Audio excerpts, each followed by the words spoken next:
हरे Krishna everyone. हम लोग श्री रूप गोस्वामी जी द्वारा विरचित उपदेशामृत को पढ़ने का प्रयास कर रहे हैं। हम इसके 5वें श्लोक पर हैं। ये श्लोक था।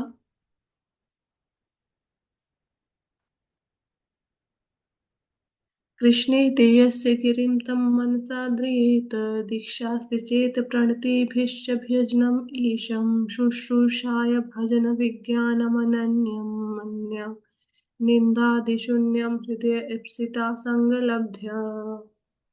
तो इसमें भक्तों को कैसे चूज करना है, उनके किन भक्तों के साथ मैत्रीपूर्ण संबंध बनाने हैं, उसके विषय में लिखा हुआ है कि एक होते हैं आ, कनिष्ठ भक्त। वो मंदिर में तो अर्चा विग्रह की पूजा करते हैं, मंदिर में तो भगवान को पूरा आदर देते हैं, लेकिन भक्तों के साथ है या बाकी लोगों के साथ, सामान्य लोगों के साथ उनका व्यवहार, बस उनके साथ कोई दोस्ती नहीं करते। वो उनको होता है कि मंदिर में भगवान है, सिर्फ इन्हीं की पूजा करनी है। मध्यम श्रेणी के जो भक्त होते हैं वो अपने से ऊपर वालों का सम्मान करते हैं, और अगर कोई भक्ति में नया है उसके ऊपर भी दया करते हैं, मित्रता करते हैं अपने सीनियर्स के साथ। और जो उत्तम श्रेणी के भक्त होते हैं वो किसी की निंदा नहीं करते और भगवान की सेवा में और भक्ति में लगे रहते हैं। तो इस प्रकार हमें उत्तम श्रेणी के भक्तों के साथ रिलेशनशिप बनाना चाहिए, उनका सत्कार करना चाहिए, ताकि हम लोग भी भक्ति में आगे बढ़ सकें। तो हमने ये पढ़ा था। कहाँ तक किया था हमने? Just 1 minute. हाँ, गुरु के निर्देशन तक किया था। चलो यहाँ से करते हैं।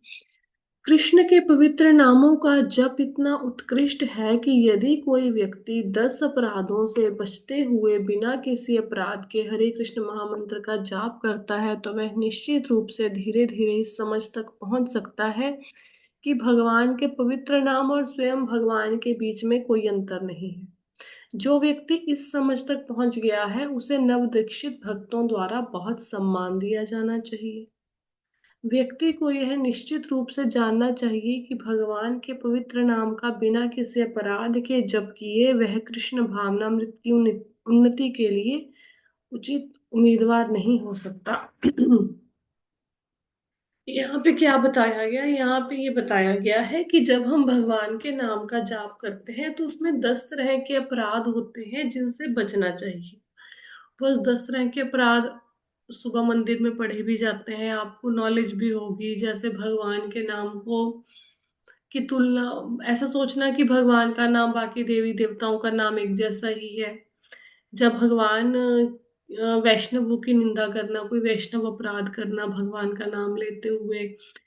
और 10 नाम अपराध में आता है कि भगवान के पवित्र नाम की महिमा को जानते हुए भी भौतिकासक्ति रखना, या फिर अश्रद्धालुओं को भगवान के नाम का प्रचार करना। तो ऐसे 10 नाम अपराध हैं। हम भक्ति में आगे प्रोग्रेस क्यों नहीं कर रहे हैं? क्योंकि जाप तो कर रहे हैं लेकिन अपराधों से नहीं बच रहे हैं। जैसे एक डॉक्टर किसी को दवाई दे, उसको किसी को सर्दी जुकाम है, उसको दवाई दी है, वो दवाई तो ले रहा है लेकिन परहेज नहीं कर रहा, ठंडा पानी भी पी रहा है, आइसक्रीम भी खा रहा है, तो डॉक्टर की दवाई को दोष नहीं दिया जा सकता। तो क्योंकि ये 10 नाम अपराधों से हम बचने का प्रयास नहीं कर रहे हैं, तो इसलिए भक्ति में आगे जिस ढंग से रुचि होनी चाहिए नाम में, वो रुचि जागृत नहीं हो पा रही है।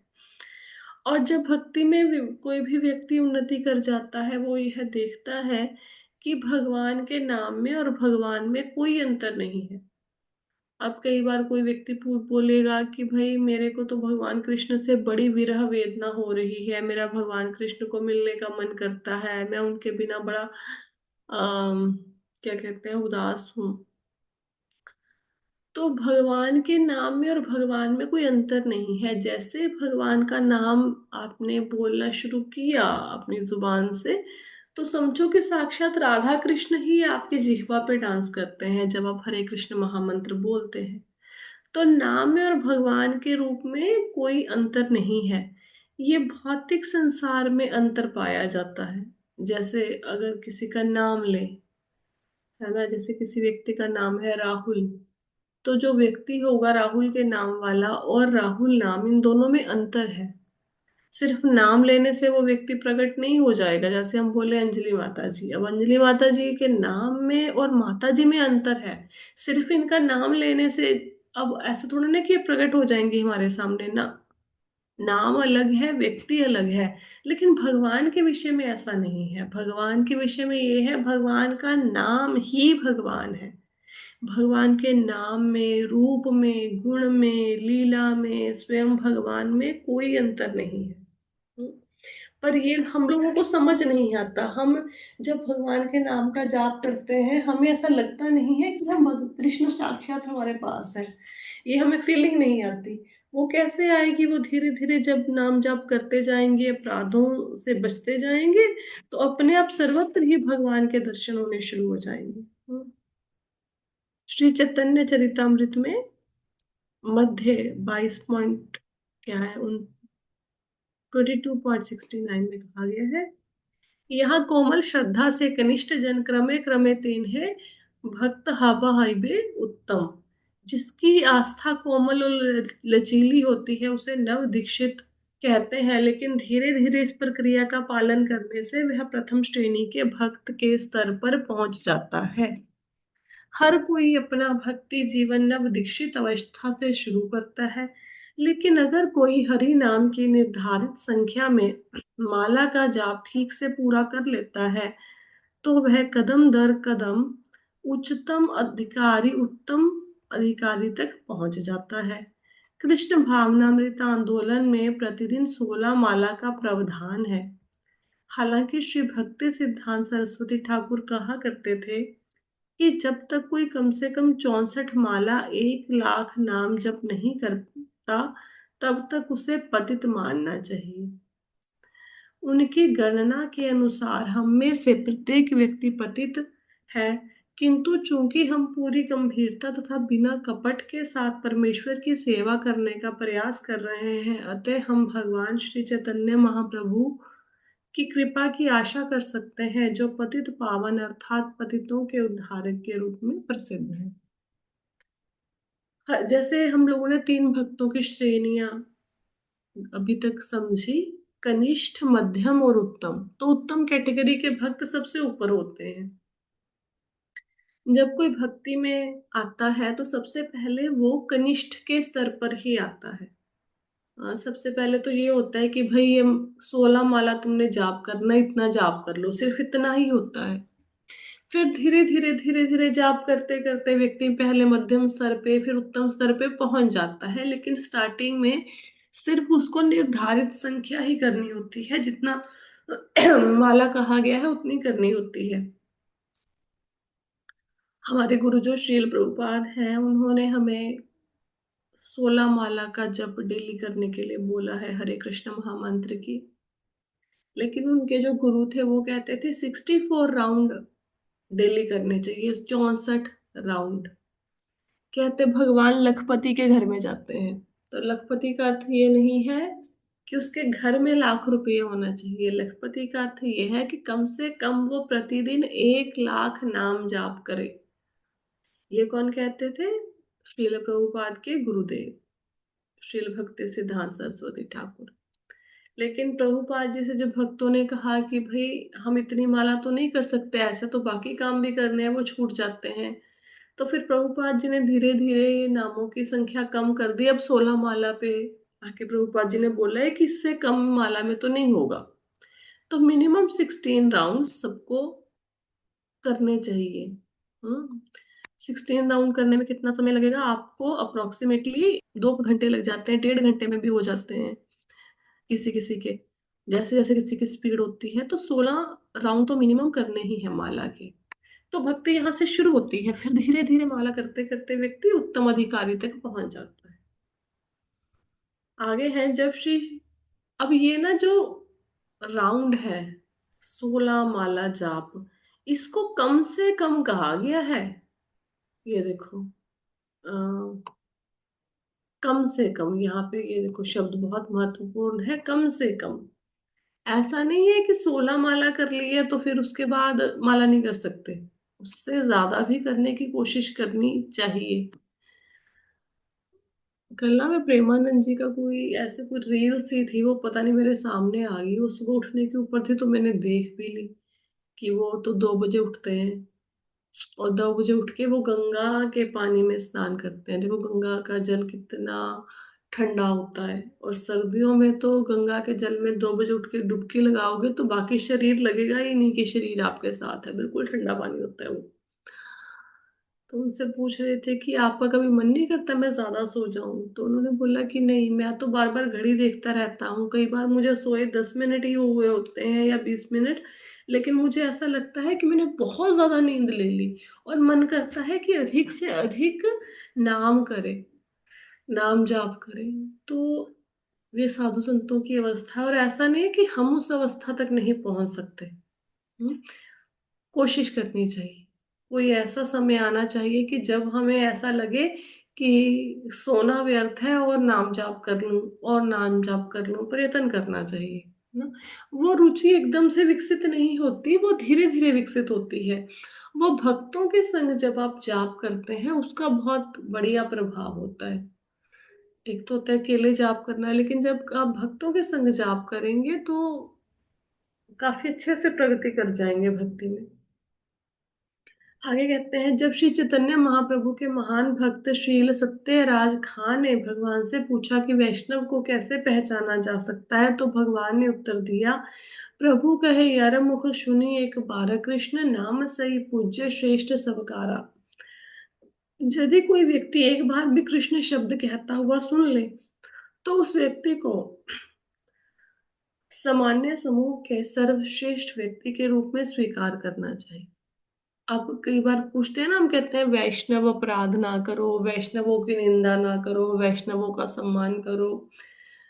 तो जब चैतन्य महाप्रभु से किसी ने पूछा कि वैष्णव होते कौन है, वैष्णव की डेफिनेशन क्या है, तो चैतन्य महाप्रभु ने बताया कि अगर किसी ने एक बार भी कृष्ण का नाम ले दिया, पूरी लाइफ टाइम में एक बार सोचो, तो कहते हैं उसको वैष्णव मानना चाहिए।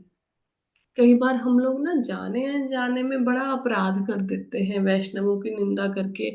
हमें ऐसा लगता है वैष्णव मतलब जो मंदिर में रेगुलर आते हैं, या फिर जो माला करते हैं, 16 माला नियमों का पालन करते हैं, वही वैष्णव है। लेकिन चैतन्य महाप्रभु क्या कह रहे हैं कि जिसके मुख से एक बार भी कृष्ण का नाम निकला, और यहाँ पे ये भी नहीं लिखा गया कि कृष्ण का नाम उसने भक्ति भाव से ही लिया हो। अब अगर किसी व्यक्ति ने हमें बोल दिया क्या सारा दिन कृष्ण कृष्ण करते रहते हो, तो वो भी वैष्णव बन गया, क्योंकि उसके मुख से कृष्ण का नाम निकल गया। तो एक बार भी अगर किसी ने कृष्ण बोला है उसको भी वैष्णव स्वीकार करके उसका सम्मान करना चाहिए। और हम जिन लोगों की निंदा चुगली करते हैं, उन्होंने तो पता नहीं कितनी बार कृष्ण नाम बोला होगा। तो अपराधों से बच के रहना चाहिए। और चैतन्य चरितमृत मध्य 15.106 में भगवान चैतन्य महाप्रभु ने आगे कहा है, अतएव यर मुखे एक कृष्ण नाम सही ता वैष्णव करिहा तन्हार सम्मान। जो व्यक्ति कृष्ण के पवित्र नाम का जप करने में रुचि रखता है, या जो अभ्यास से कृष्ण के नामों का जप करना पसंद करता है, उसे वैष्णव के रूप में स्वीकार किया जाना चाहिए, और कम से कम अपने मन में उसे वैष्णव के रूप में सम्मान दिया जाना चाहिए। तो यहाँ पे क्या बताया गया है, ये जो भक्त आते थे ना चैतन्य महाप्रभु के पास, वो हर बार, मतलब जो मतलब उनका नाम मैं भूल गई क्या है उन भक्त का नाम, वो हर बार चैतन्य महाप्रभु से एक ही प्रश्न पूछते थे। हर बार जितनी बार मिलेंगे एक ही प्रश्न, कि वैष्णव कौन है और हम क्या सेवा कर सकते हैं, यही प्रश्न पूछते थे। तो हर बार चैतन्य महाप्रभु वैष्णव शब्द के अलग अलग तात्पर्य उनको बताते थे। तो एक तो तात्पर्य बताया गया है वैष्णव शब्द का, कि भाई जिसने एक बार भी कृष्ण का नाम ले लिया वो वैष्णव हो गया। दूसरा, जिसकी रुचि है नाम लेने में, वो भी वैष्णव ही है। जो प्रैक्टिस के साथ कोशिश कर रहा है भगवान का नाम लेने की, वो भी वैष्णव है। हमारे एक मित्र जो प्रसिद्ध अंग्रेज संगीतकार हैं, कृष्ण के पवित्र नामों के जप के प्रति आकर्षित हो गए हैं। यहाँ तक कि अपने अभिलेखों में भी उन्होंने कई बार कृष्ण के पवित्र नाम का उल्लेख किया है। अब कौन से गायक की बात कर रहे हैं प्रभुपाद जी यहाँ पे, किसी को पता है? कौन से संगीतकार की बात कर रहे हैं? नहीं पता होगा। ठीक है, कोई बात नहीं, ये जॉर्ज हैरिसन की बात कर रहे हैं यहाँ पे। George Harrison was a musician था वो, और उसने बहुत अच्छे अच्छे गाने लिखे हैं, गाए हैं। जब वो प्रभुपाद जी से मिला तो उसका मन परिवर्तित हुआ और वो भगवान के नामों के प्रति आकर्षित हो गया, और उन्होंने फिर भगवान का नाम लेना शुरू किया। तो जॉर्ज हैरिसन तो ब्रह्मचारी बन जाना चाहता था, सब कुछ छोड़ के, पर प्रभुपाद जी ने बताया कि अगर आप इतने बड़े सिंगर की, देखो अपनी फैन फॉलोइंग भी होती है, कहते हैं अगर आप सब कुछ छोड़ के, मतलब पूरी तरह से अगर ब्रह्मचारी बन के भक्ति में आ जाओगे तो आपके फैंस के ऊपर उसका इम्पैक्ट कोई बहुत अच्छा नहीं पड़ेगा, है ना। जो इतने सारे लोग आपके फैन हैं, फिर वो आपको आप उनको प्रचार नहीं कर पाओगे भगवान के नाम का। तो फिर जॉर्ज हैरिसन ने क्या किया, जॉर्ज हैरिसन ने अपने जो फ्यूचर में उसने गाने बनाए उसके बीच में उन्होंने भगवान का नाम डाल दिया। जैसे उनका है ना, ओ लॉर्ड आई वाना सी यू, ऐसे कुछ है उनका गाना, भी मैं भूल रही हूँ। मैंने सुनाया था पहले एक दिन इसको, आई जस्ट वाना लव यू, ओ गॉड आई वाना सी यू, ऐसे करके कुछ था उनका। अब नेट नेट पे सर्च करेंगे आपको मिल जाएगा। तो उन्होंने क्या किया, जैसे उनकी लाइन है कि ओ लॉर्ड आई वाना सी यू, है ना, उसके बीच में उन्होंने लास्ट में बोल दिया हरे कृष्णा, है ना, हरे कृष्णा, ओ लॉर्ड आई वाना मीट यू, हरे कृष्णा, ऐसे करके जैसे उन्होंने गानों की लाइनों के लास्ट में हरे कृष्ण महामंत्र जोड़ दिया। अब उनको फॉरेनर्स को तो नहीं पता ना कि वो भगवान के नाम का जाप कर रहे हैं, उनके अकॉर्डिंग तो गाना गा रहे हैं, लेकिन गाने के बीच में जब ये नाम का जाप आ गया तो साथ साथ में मतलब की भक्ति भी हो गई, है ना। तो इस प्रकार उन्होंने एक अनोखा तरीका निकाला भगवान के नामों को उच्चारित करवाने का। तो जॉर्ज हैरिसन ने बहुत भी उनके, अगर आप सुनोगे सॉन्ग्स को, उनके बीच में ये भी आपको मिलेगा, गुरुर ब्रह्मा गुरुर विष्णु गुरुर देवो महेश्वरा, ये सब आपको मिलेगी, ये लाइनें बीच में मिलेंगी। तो लोगों को लग रहा था कि वो गाना गा रहे हैं लेकिन साथ साथ में भक्ति हो रही थी, क्योंकि एक बार भी कृष्ण का नाम किसी ने ले दिया वो तो सब पापों से मुक्त हो गया ना। और इस प्रकार उन्होंने अनेकों लोगों के मुख से कृष्ण का नाम निकलवाया, और हमें भी ऐसे तरीके सोचने चाहिए कि अगर कोई व्यक्ति कृष्ण का नाम नहीं ले रहा है, वो कृष्ण से द्वेष भी करता है, तो कैसे उसके मुख से कृष्ण का नाम निकलवाएं, और नहीं तो कम से कम रिंगटोन ही भगवान के नाम की लगा लो। जब भी आपको फोन करेगा कम से कम रिंगटोन तो सुनेगा ना भगवान के नाम की। सुनने से भी उद्धार होता है। अब जो रथ यात्रा हो रही है 9 तारीख को, लुधियाना में हो रही है, इस रथ यात्रा में जो भगवान के रथ के दर्शन भी करेगा ना उसको भी लाभ प्राप्त होगा। कोई व्यक्ति सपोज को अपनी दुकान में खड़ा है, अब वो दुकान छोड़कर भगवान को प्रणाम करने नहीं आया सपोज, लेकिन उसने अपनी दुकान में खड़े खड़े जो रथ के दर्शन किए उसका भी लाभ है। और फिर अगर आप उस रस्से को अपने हाथ से खींचते हो तो कहना ही क्या। आप अभी एक पुस्तक मैंने पढ़ी कल, भगवान जगन्नाथ नाटक, ये तमाल कृष्ण गोस्वामी जी ने लिखी हुई है पुस्तक। तो इसमें अगर आप इसको पढ़ेंगे, बहुत ही सुंदर पुस्तक है। तो इसमें बताया गया है कि जब भगवान की पहली बार रथ यात्रा हुई, वैसे तो हर बार ही ऐसा होता है कि जब भगवान की रथ यात्रा होती है तो सारे देवता भी रथ को खींचने के लिए तैयार रहते हैं। तो उस समय उनका रथ खींचने के लिए यमराज, कुबेर, इंद्र, सूर्य, चंद्र सब आए थे उस रथ को खींचने के लिए। अभी भी जो रथ यात्रा होती है यहाँ पे भी देवता सूक्ष्म रूप में आते हैं। एक बार प्रभुपाद जी ने किसी से पूछा कि तुम्हें दिखाया, तुमने देखा रथ यात्रा में नारद मुनि आए हुए थे? तो खैर हम लोगों को उनके दर्शन नहीं होते, क्योंकि हम लोग तो इतने शुद्ध हृदय वाले नहीं हैं। लेकिन वहां पे सारे देवी देवता सूक्ष्म रूप से होते हैं। तो जब देवता आते हैं स्वर्ग से, रथ को खींचने के लिए, रथ यात्रा के दर्शन के लिए। तो हम देखो कितने सौभाग्यशाली हैं कि हमारे तो अपने शहर में रथ यात्रा हो रही है और हम उसका भाग बन सकते हैं। तो रथ यात्रा में तो जरूर जाना चाहिए, सब लोगों को जाना चाहिए, कोशिश करनी चाहिए कि उस रस्ते को आप खींचे भगवान के रथ के, चाहे भले ही थोड़ी देर के लिए खींचे। वहां रथ यात्रा में कीर्तन करें, वहां पे नृत्य करें भगवान के आगे। चैतन्य महाप्रभु भगवान के आगे नृत्य करते करते थे, रथ के आगे। तो हम अब तक तो पूरी दुनिया के लिए नाचते आए हैं, दुनिया वाले नचाई तो रहे हैं हमें, बचपन से तो नाचना शुरू कर देते हैं। अब भगवान के लिए नृत्य करें, है ना। वहाँ भक्त होते हैं बहुत सारे, उनको पुस्तक वितरण करें, प्रसाद वितरण करें। तो बहुत सारी सेवाएं होती हैं, अपनी समर्था के अनुसार यथा योग्य सेवा करनी चाहिए। कुछ भी नहीं हो रहा, कम से कम तो भगवान के दर्शन तो करने आना ही चाहिए रथ यात्रा में। आगे कहते हैं, सभी सभी मामलों में उनके मन में कृष्ण के नाम और कृष्ण की गतिविधियों के प्रति बहुत उच्च सम्मान है, इसलिए हम बिना किसी शर्त के उन्हें सम्मान देखते हैं, क्योंकि हम वास्तव में देख रहे हैं कि यह सज्जन कृष्ण चेतना में धीरे धीरे बढ़ रहा है। ऐसे व्यक्ति को हमेशा सम्मान दिया जाना चाहिए।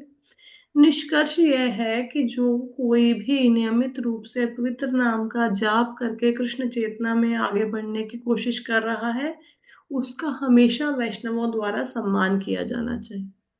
दूसरा, हमने देखा है कि हमारे कुछ समकालीन जो महान उपदेशक माने जाते हैं, वे धीरे धीरे जीवन की भौतिक अवधारणा में गिर गए हैं, क्योंकि वे भगवान के पवित्र नाम का जप करने में विफल रहे हैं।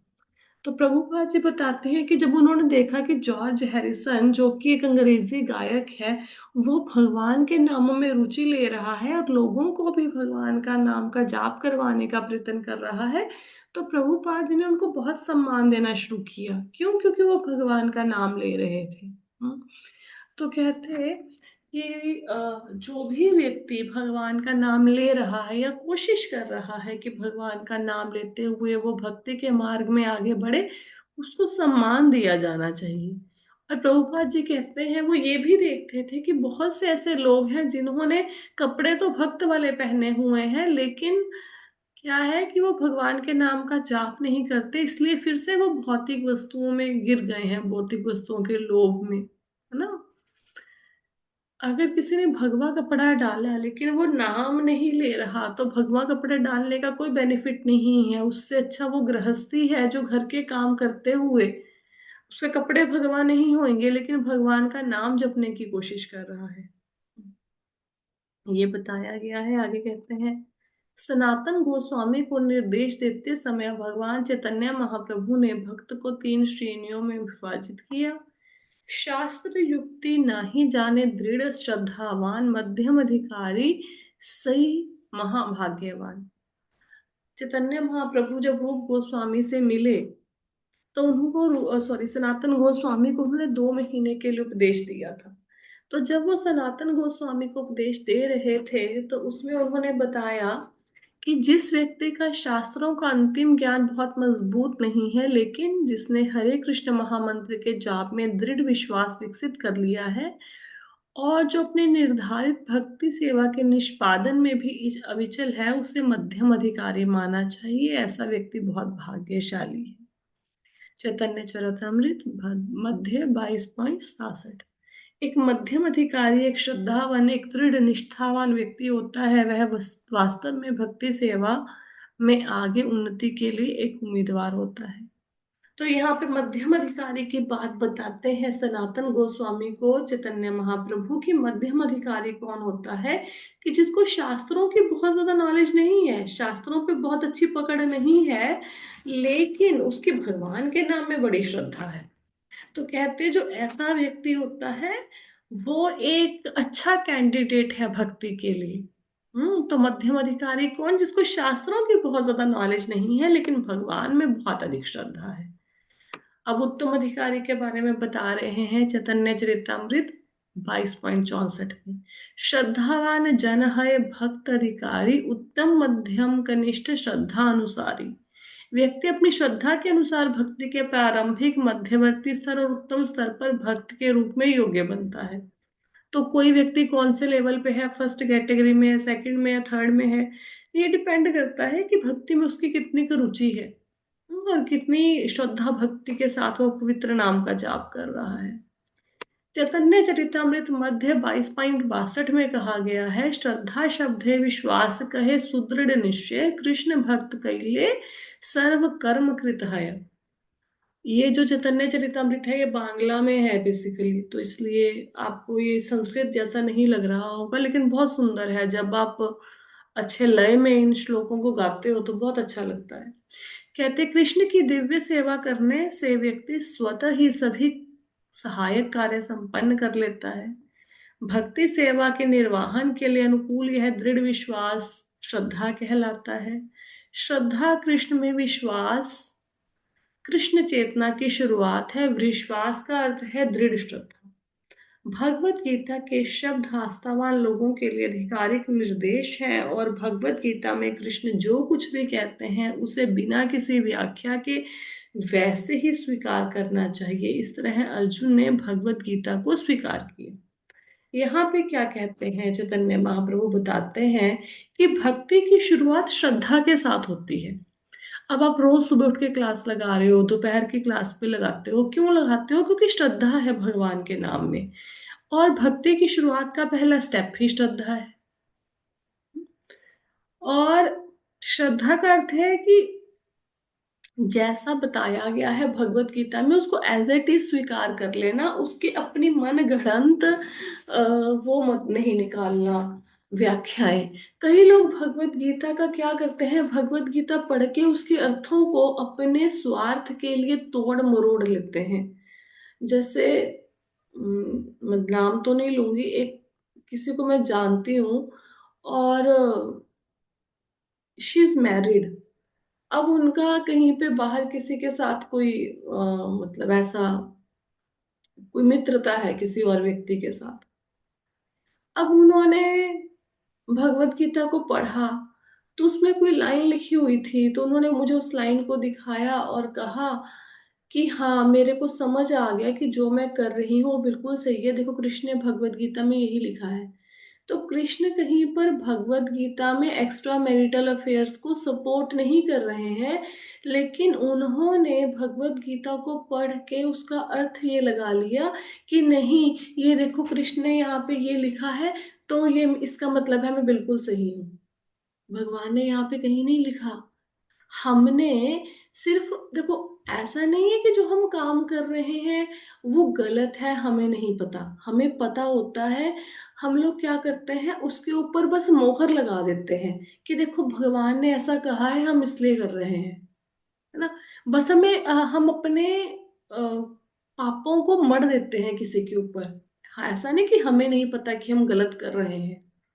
बस एक बंदा चाहिए जो उस चीज को जैसे मुकर लगा दे। जैसे सपोज करो, हम लोगों ने ये पूछना है किसी से कि एकादशी में 2 बार भोजन कर लेते हैं कि नहीं कर लेते।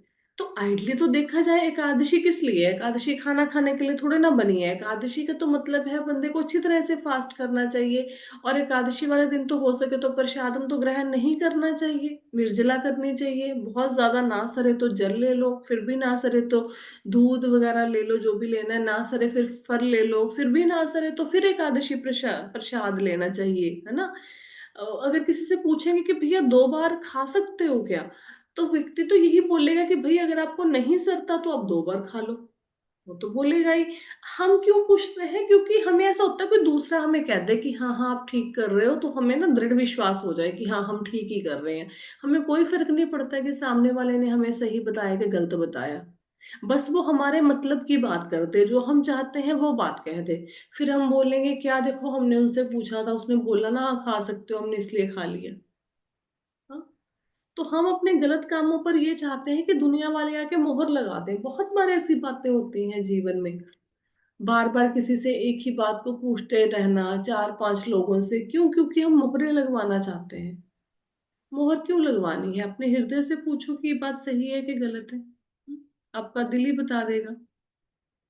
आगे कहते हैं कि भगवत गीता को समझने का सही तरीका यह है, और इसे श्रद्धा कहते हैं। ऐसा नहीं कोई भगवत गीता के एक भाग को अपनी मन मर्जी से स्वीकार कर ले और दूसरे भाग को अस्वीकार कर दे, यह श्रद्धा नहीं है। अब भगवान ये कह रहे हैं, प्रभुपाद जी कह रहे हैं कि श्रद्धा का मतलब है पूरे के पूरे स्वीकार करना। ऐसा नहीं कि भगवत गीता में ये 4 श्लोक हैं, इनको तो हम स्वीकार कर रहे हैं, बाकियों को नहीं कर रहे। ऐसा नहीं कि एक पार्ट को स्वीकार कर लिया भगवत गीता के, बाकी पार्ट्स को हमने बोला इसको स्वीकार नहीं कर सकते। श्रद्धा का अर्थ है जो भगवान ने कह दिया उसको एज इट इज मानना। फिर भले ही वो आपको अच्छा लगे या ना लगे, बट भगवान ने कहा है तो उसको यथा रूप में विश्वास कर लेना, इसको श्रद्धा कहते हैं। हम्म। भगवत गीता के आस्थावान लोगों के लिए आधिकारिक निर्देश है, और भगवत गीता में कृष्ण जो कुछ भी कहते हैं उसे बिना किसी व्याख्या के वैसे ही स्वीकार करना चाहिए। इस तरह अर्जुन ने भगवत गीता को स्वीकार किया। अच्छा नहीं, ये मैंने ऊपर वाला दोबारा पढ़ दिया। अच्छा चलो, आज की कथा को तो हम यहीं पे विश्राम देंगे, क्योंकि 1 मिनट ही रह गया, हमारा समय समाप्त होने वाला है। ये वाला पैराग्राफ हम कल पढ़ेंगे, कल हमारा ये श्लोक कंप्लीट हो जाएगा। और अगर समय बचा, नहीं समय नहीं बचेगा, काफी पैराग्राफ्स हैं। ठीक है, तो कल इसी श्लोक को हम कंप्लीट करेंगे। किसी का कोई प्रश्न है?